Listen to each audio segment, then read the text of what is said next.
प्रणाम, नमस्कार आप सबको। मैं त्रिभुवन चौहान और एक बार फिर से आज अंकिता भंडारी प्रकरण पर हम यहाँ पर लाइव आए हैं। हमारे साथ एक खास मेहमान, खास इसलिए मैं कहूंगा, वैसे कहते हैं कि घर के व्यक्तियों को खास नहीं कहते। ये एक ऐसे मेजबान हैं जिन्होंने यकीनन एक बिटिया और उसका परिवार का साथ पिछले 8 महीनों से लगातार देते आ रहे। हम लोग शायद कहीं गली मोहल्ले में, चाय की दुकानों पर, अपने घरों में मित्रों के साथ बातें करते हैं कि यार अंकिता प्रकरण में क्या हो रहा है, लेकिन जो वाकई तथ्य हैं, जो जोड़ के चल रहे हैं, और एक व्यक्ति हमारे साथ ऐसे हैं, जब से ये पूरा प्रकरण हुआ है, मुझे नहीं लगता उन्होंने कभी आराम से वो बैठे भी होंगे कहीं, या फिर हर दिन कुछ ना कुछ टेंशन्स। मुझे याद है एक दिन पौड़ी में हम इनके निवास पर गए थे, तो वहां पर भी ये कुछ ना कुछ गुफ्तगू और बड़ी एक कॉन्फ्रेंस चल रही थी।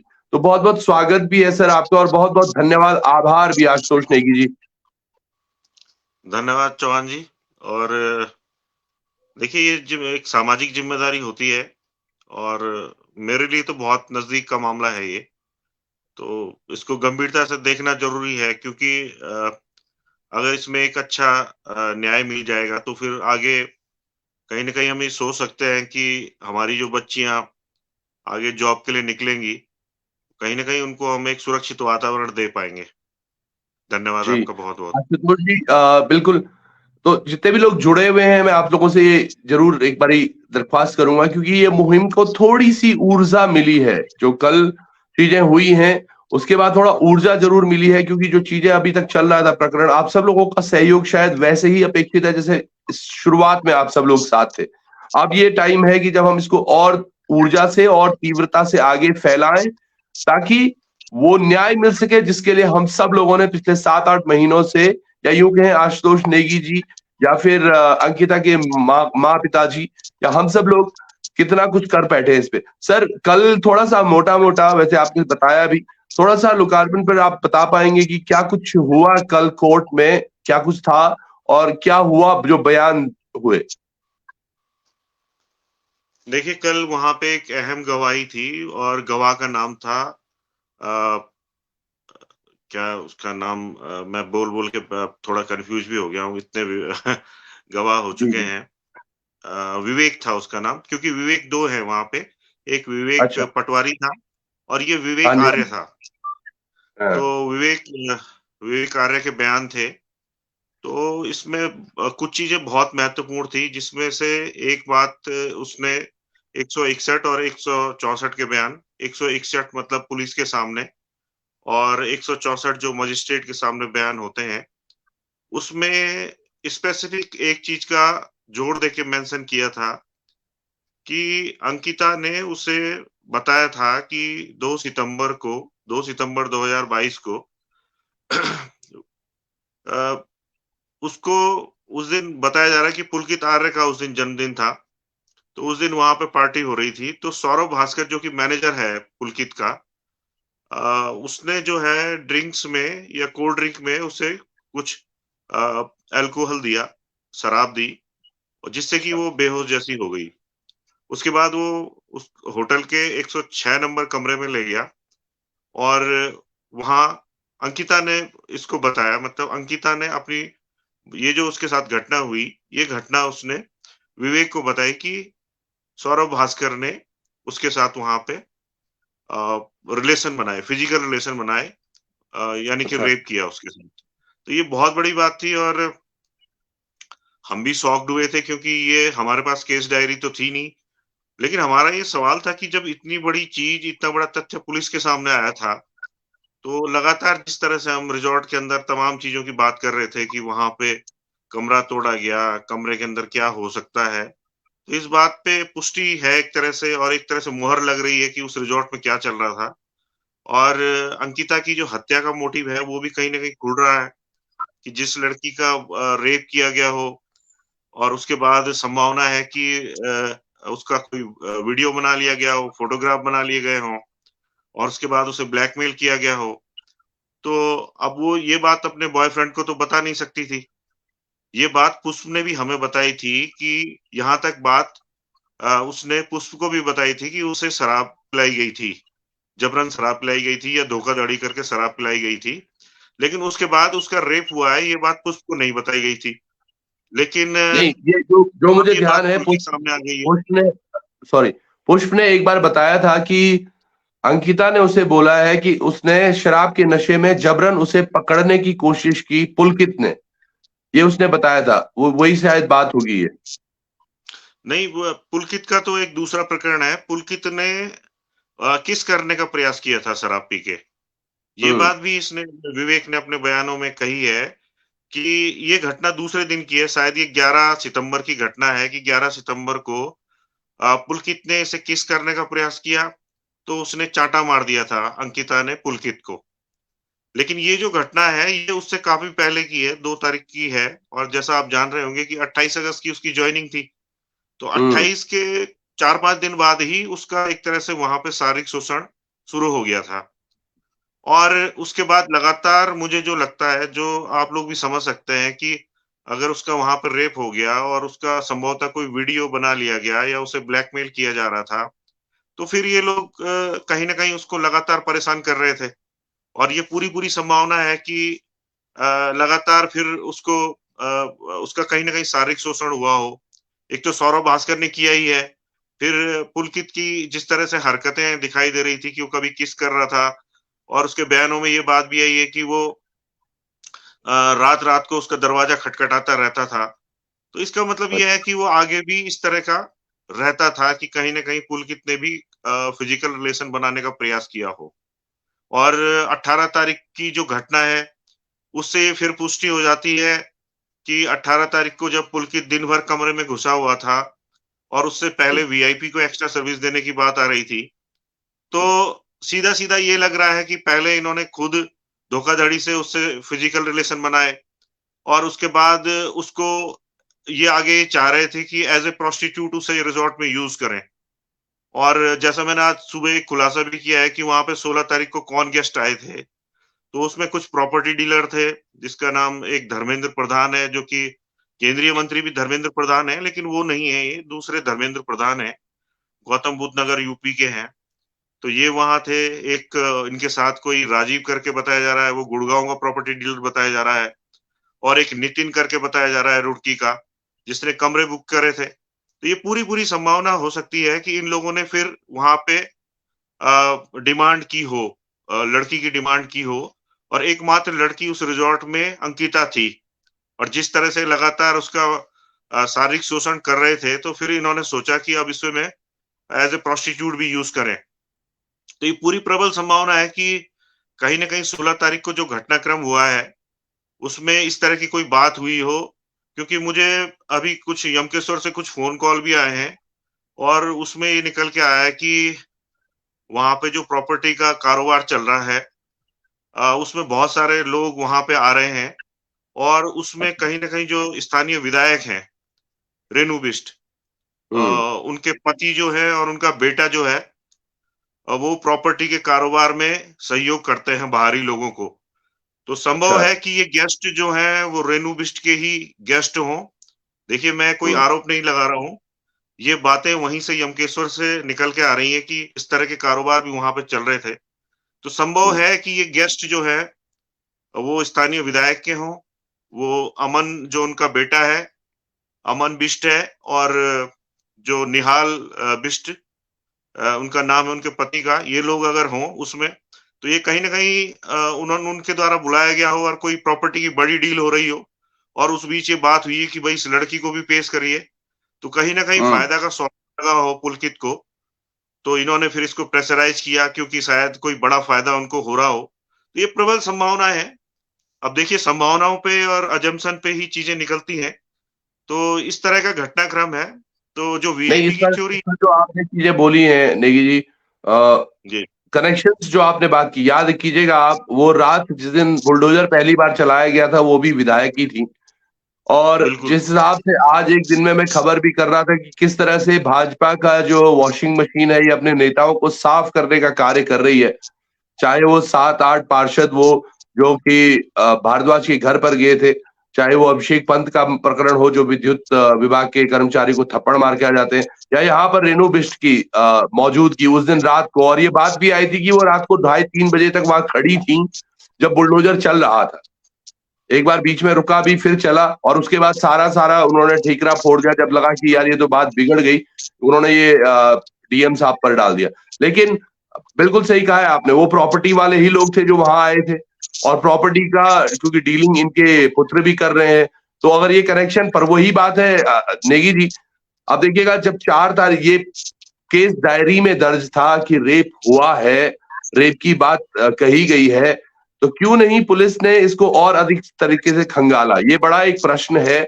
और ये जो चीजें आज निकल के आई हैं बयान के बाद, बयान उससे पहले दे देते तो क्या ये रेणु बिष्ट या उसके उनके बेटों पर या उन तमाम लोगों पर जो इस पर हैं, क्या उनसे पूछताछ हुई होगी? पुलिस की मौजूदगी मुझे बड़ी संशय में डाल रही है यहाँ पर। आपका क्या कहना है इस पर?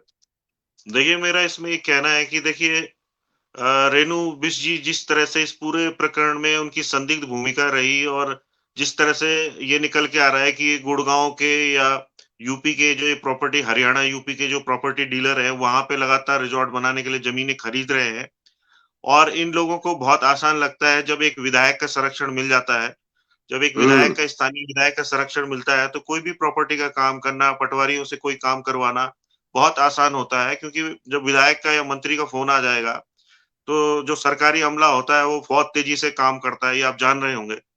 तो सही बात। निश्चित रूप से जिस तरह से रेणु बिष्ट जी की भूमिका रही, और रात को गई, उन्होंने वहां पे बुलडोजर चलवाया, जेसीबी चलवाया, और अंकिता का कमरा ही टारगेट किया गया, और उन कमरों में क्या हो रहा था, जिस तरह से रेप की पुष्टि हुई है, एक अहम गवाह ने कह दिया है कि अंकिता का रेप हुआ है। देखिए, आप इस बात को भी समझिए कि कोई लड़की इतनी बड़ी बात कोई मजाक में तो कहेगी ही नहीं कि उसके साथ सही ऐसा बात। हो गया। तो ये 100% सच बात है कि ये घटना हुई है, और ये भी प्रबल संभावना है कि जो उसका अंकिता का कमरा है, वहां भी इस तरह के सेक्सुअल असॉल्ट या रेप की संभावना हो सकती है पुलकित आर्य द्वारा, क्योंकि वो 18 तारीख को दिन भर वहीं कमरे में घुसा हुआ था। तो ये जो वहां एविडेंस उस कमरे से मिल सकते थे। हमने पहले कई बार कहा है कि उस कमरे को जो तोड़ा गया, ये खुद एक अपराध है, क्योंकि क्राइम सीन तो हमको वहीं से मान रहे हैं। देखिए, हमारी जो ये थ्योरी थी, पुलिस ने हमेशा डिनाई किया कि भाई क्राइम सीन तो चीला बैराज था जहां उसे मारा गया। हमने शुरू के पहले के दिन से ही कहा था कि क्राइम सीन उसका कमरा था, और ये बात आज पुष्टि हो गई है कि भाई उन कमरों में रेप हो रहे थे। तो वो रेप अगर 106 में हो सकता है, तो फिर अंकिता के कमरे में भी हो सकता है। तो ये सारी चीजें हैं, और निश्चित रूप से और स्थानीय मुझे विधायक मुझे की बिल्कुल ये भूमिका ध्यान संदिग्ध तो है ही। मुझे ये बिल्कुल ध्यान आ रहा है, जिस दिन हम गए थे पहले दिन रिसॉर्ट में, उस दिन टूटा नहीं था, जब तब की बात कर रहा हूं, जब टूटा नहीं था, दिन में इनकी गिरफ्तारी वहां से हुई थी। इसके जो कार्य करने वाले लड़के थे उनको वहां से उठाया गया था, पुलिस के पास ये मामला पहले दिन गया था। हम उस रूम में भी गए थे, उस रूम में वो कटोरा, आप यकीन मानेगा, वहां एक थाली रखी थी जिसमें कटोरा था, टूटने के बाद भी वो कटोरा वैसा ही था, और शायद अगर आज भी कोई जाएगा तो वो कटोरा वैसे के वैसा ही पड़ा हुआ है। दूसरी, उसमें जो बेडशीट बिछी हुई थी और जो कंबल थी, उसको भी ना तो पुलिस ने अपने कब्जे में लिया, ना ही उसकी फॉरेंसिक जांच की गई। अगर बात होती है चाहे हेयर सैंपल की हो या डीएनए की हो, या तमाम जो चीजें हम महसूस कर पा रहे कि हुआ होगा उस कमरे में ऐसा कुछ, तो उनकी कभी पुष्टि नहीं गई, ना ही उन्हें लाया गया। तो ये एक बड़ा बड़ा, क्योंकि आपने देखा होगा हमारा एक वीडियो हमने 5-7 दिन बाद किया था जब वहां पर ब्लड क्लॉट भी मिला था, तो तमाम ये चीजें भी थी जो कि होती रही। लेकिन आशुतोष भाई, यहाँ पर आपको क्या लग रहा है, पुलिस क्या वाकई में नाकाम रही यहाँ तक पहुंच? अदरवाइज तो ये चीजें पहले पुष्टि हो जाती 8-9 महीने बाद। वो भी एक केस डायरी जो कि बहुत पहले की बात थी, वो अब निकल के आ रही है। देखिए, पुलिस नाकाम नहीं रही है, पुलिस को नाकाम बनाया गया है। पुलिस को सरकारी सिस्टम द्वारा नाकाम बनाया गया है, क्योंकि कहीं न कहीं इसमें जो इन्वॉल्वमेंट जो लग रहा है, वो कहीं न कहीं जो है स्थानीय विधायक का इन्वॉल्वमेंट इसमें कहीं न कहीं लग रहा है। और जो ये प्रॉपर्टी डीलर वहाँ पे आए हैं, उनका वहाँ रुकना है, जो ज़मीन के कारोबार हैं, उसमें इनका पुत्र और इनके पति इन्वॉल्व हैं।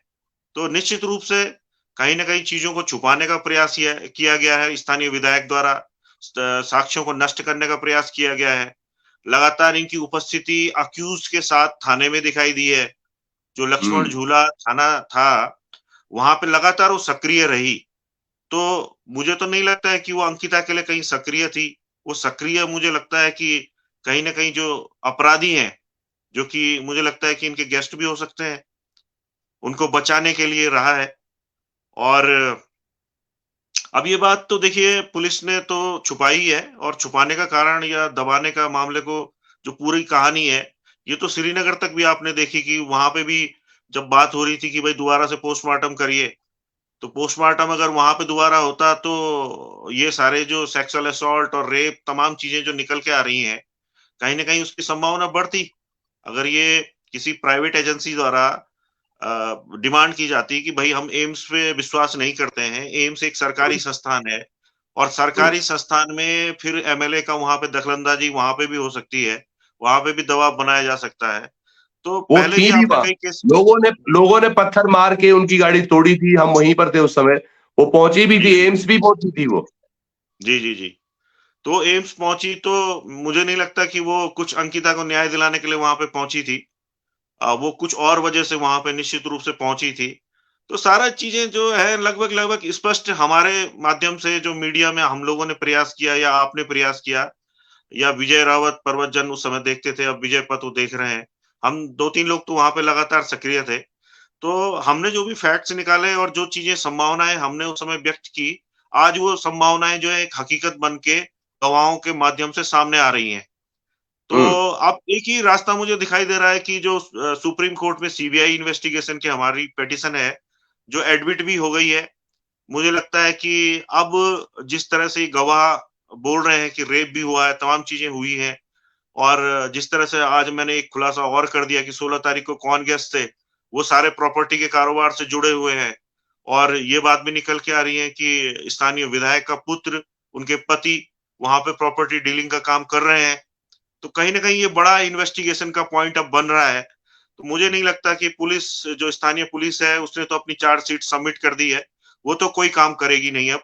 लेकिन अगर सीबीआई इसमें बीच में आती है, तो हो सकता है कि सीबीआई के कुछ ईमानदार अफ़सर अगर ईमानदारी से काम कर दें, हालाँकि कुछ लोग ये भी कह रहे हैं कि अगर एसआईटी राज्य की संस्था है, तो सीबीआई केंद्र की संस्था है, वो भी कहाँ फिर ईमानदारी से काम करेगी। तो ऐसा तो देखिए अब फिर हम कुछ भी नहीं कर पाएँगे। क्योंकि हम संभावनाओं को व्यक्त कर सकते हैं, कुछ साक्ष्य जुटा सकते हैं, घटनाक्रम जुटा सकते हैं, लेकिन जाँच तो जाँच एजेंसियाँ ही करेंगी। और अगर एसआईटी अगर किसी चीज़ की ढंग से जाँच नहीं कर पाई है, तो अब एकमात्र हमारे पास चारा है कि सीबीआई जो इन्वेस्टिगेशन है वो प्रॉपर हो जाए। तो अब सुप्रीम कोर्ट की ओर मेरी निगाह है, और ये सारे जो इस बीच घटनाक्रम हुआ है, क्योंकि अभी पेंडिंग है, अभी वहाँ पे लिस्टिंग होनी है, कभी भी केस की लिस्टिंग हो जाएगी। और इन्होंने स्टेटस रिपोर्ट भी देनी थी राज्य सरकार ने। तो अगर ये स्टेटस रिपोर्ट लेके जाएँगे तो हम भी बहुत सारी चीज़ें लेके जाएँगे, क्योंकि इस बीच बहुत सारे डेवलपमेंट हुए हैं। तो अब जी, सुप्रीम लेकिन कोर्ट पे एक एक चीज बताइए, आस है, जो आज वहाँ से जो देखते हैं कल क्या के ये होता है। बयान थे, जी, जो ये कल के बयान थे, ये अब कितने महत्वपूर्ण होंगे हमारे इस पर्टिकुलर केस को सुप्रीम कोर्ट में सीबीआई जांच के लिए कितने महत्वपूर्ण हो सकते हैं ये पर्टिकुलर जो गवाह हुए अगर? देखिए, हमने जो सीबीआई जाँच की जो डिमांड हाई कोर्ट में की थी, जिसे खारिज किया गया था, उसी को हुँ, लेके हम सुप्रीम कोर्ट गए कि हमारी जो डिमांड सीबीआई जाँच की थी, उसको गलत खारिज किया गया है। कहीं न कहीं सुप्रीम कोर्ट ने हमारी बात में वज़न देखा होगा, इसी वजह से हमारी पिटीशन एडमिट भी हुई। तो अब जिस तरह से ये रेप की बात आ गई है बीच में, और जो ये वीआईपी और ये प्रॉपर्टी डीलर, ये तमाम चीज़ें निकल के आ रही हैं, जिनको हुँ, एसआईटी ने क्लीन चिट दी हुई है कि इन लोगों ने कुछ नहीं किया है। इनका कोई रोल नहीं है। मैं आपको बता दूँ कि इसमें जो धर्मेंद्र प्रधान है, जो धर्मेंद्र कुमार उर्फ धर्मेंद्र प्रधान है, उनको इन्होंने गवाह बना रखा है 91 नंबर का, एसआईटी ने अच्छा, चार्जशीट में। उनका अच्छा। रोल सिर्फ़ इतना होता है कि वो एक गवाही दे रहे हैं वहाँ पे कि वो आए थे, और उनका कोई रोल नहीं है। हम ये चाहते हैं कि अब इन्वेस्टिगेशन और ढंग से हो, और ये लोग कहाँ-कहाँ, किस-किस से बात कर रहे थे, इनकी भी कॉल रिकॉर्ड निकाली जाए कि ये किन-किन लोगों से बात कर रहे थे उस दौरान, इनकी मोबाइल लोकेशन क्या थी? क्या कोई और व्यक्ति जो बाहर था वो वीआईपी था जिसके लिए एक्स्ट्रा सर्विस की बात थी, या यही लोग थे? कौन था, क्या था? तो ये इन्वेस्टिगेशन हुँ, का पॉइंट है, और इन्वेस्टिगेशन तो देखिए जाँच एजेंसी ही कर सकती है। हम पत्रकार लोग तो तथ्य रख सकते हैं, तथ्य जुटा सकते हैं। नहीं तो सर, अब बिल्कुल, सीबीआई ये की। बात तो है देखिए, ये बात बिल्कुल स्पष्ट है सर। आपने कल देखा होगा परसों का एक प्रकरण, प्रेमचंद्र अग्रवाल कैबिनेट मंत्री हैं, भाजपा से ही आते हैं, हमारे सरकार में है, केंद्रीय मंत्री हैं, इस तरह से हाथापाई हुई, भरे बाजार, जिसकी पिटाई हुई, उसने शिकायत करी कि मंत्री जी भी संलिप्त हैं, तो वो कहा जाता है कि उस फुटेज में मंत्री जी नहीं दिख रहे हैं। तो ये जांच, समझ रहे हैं आप, जांच एजेंसियां या फिर हमारी जो जांच है वो कितनी, आपने सही कहा, पुलिस शायद अपना काम ढंग से कर रही है, पर उनको करवाया कैसे जा रहा है वो एक अलग दिशा है। और यकीनन अगर इसमें सीबीआई आती है, चलो वही आपने बात की है, एक बार सीबीआई अगर इसको केस को देखती है, शायद कुछ पुष्टिकरण हो, इसमें कुछ निकल कर और आए। मुझे लगता है कि शुरुआत से अगर जांच हो, चाहे वो काफी कुछ मामला जो मुझे लगता है वो पटवारी को भी मालूम होगा। एक तो आपको पता नहीं ये जहन में आता है या नहीं, पर मुझे लगता है जिस दिन ये केस पटवारी से निकलकर पुलिस को सौंपा गया, मतलब ये अगर 17-18 तारीख को जब गुमशुदगी हुई अंकिता की, और उसके बाद 22-23 तारीख की ये बात है जब केस ट्रांसफर किया गया, मुझे लगता है जब ट्रांसफर हुआ उसके बाद ना हत्या हुई हो। ऐसा भी, ये मैं इंसान हूं, अपने अंदर जो मेरे बुलबुले हैं, शायद मुझे लगता है कि क्या पता शायद कुछ इस तरह से भी प्रकरण रहा हो, क्योंकि वो जो उनको शारीरिक प्रताड़नाएं दे रहे थे वो लोग, तो हो सकता है वो 2-3 दिन उनके कब्जे में ही रहा हो, अंकिता उनके कब्जे में रही हो, और उसके बाद जब उन्हें लगा कि यार ये तो पुलिस को चला गया मामला और तमाम चीजें, हो सकता है ये भी निकल के आया तथ्य, ये एक संभावना है। और क्योंकि बिल्कुल मुझे लगता है संभावनाएं कि बहुत सारी है चौहान जी, जी, संभावनाएं बिल्कुल है। और इसमें से एक संभावना ये भी है कि आपने अगर वो पोर्शन याद हो आपको, क्योंकि आप भी रेगुलर गए, हम भी रेगुलर गए, तो जहां से चीला बैराज का जहां पे बैरियर है और वही वहां मैं से बात, आगे जब बैराज शुरू होता है और जहां तक वनंतरा रिजॉर्ट है, हम्म, वहां का जो पोर्शन है पूरा बिल्कुल सुनसान पोर्शन है। और 8:30-9 बजे रात अगर वहां पे अगर आप पूरा आगे निकले हो तो वो रास्ता फिर चंडीपुर हरिद्वार निकल जाता है। तो ये भी बिल्कुल संभव है कि कहीं न कहीं अंकिता को वहां पे वीआईपी को सौंपने का प्रयास भी हो सकता है। इसमें भी कोई दो राय नहीं है कि वहां पे रात को इस तरह की कोई घटनाक्रम हुआ हो कि उसको किसी और को वहां पे सौंपा जा रहा हो, और जब उसने प्रतिरोध किया हो तो फिर उसको फेंका गया हो। ये भी संभावना है। ये भी संभावना है कि उसको फिर वहां से ले गए, फिर उसका फिर शारीरिक शोषण हुआ और उसके बाद उसको फिर बैराज दो में तीन दिन फेंका गया जब पुलिस के पास क्योंकि मामला आ गया। जो मुझे बहुत समझ सारी नहीं आ संभावना रहा है। था कि आप देखिएगा 5 दिन लगातार वो बॉडी कहीं नहीं मिली। जब पुलिस में केस गया उसके अगले दिन बॉडी मिली, तो ये भी एक क्लॉज है। आप जो बोल रहे हैं बिल्कुल ऐसा भी हो सकता है कि जब उसे पहली बार वो लेके गए तब उन्होंने, ये जो क्लाइंट्स हैं, जो ये प्रॉपर्टी डीलर हैं, जो वीआईपी इनके हैं, उनको सुपुर्द कर दिया गया था। 2-3 दिन जब उन्होंने इस्तेमाल किया हो और उसके बाद उन्हें लगा कि यार अब तो पुलिस में केस हो गया है, केस को बंद करना पड़ेगा, इसका मुंह बंद करना पड़ेगा, तो एक ही जरिया था, उन्होंने अंकिता को मार दिया। ये संभावनाएं हो सकती है, और शायद ये संभावना तभी बाहर आ सकती है जब केस को वाकई सीबीआई या कोई ऐसी एजेंसी जो सेंट्रल लेवल पर देखे, जिसको विधायक या फिर कोई अन्य आदमी, आम आदमी इन्फ्लुएंस न कर पाए।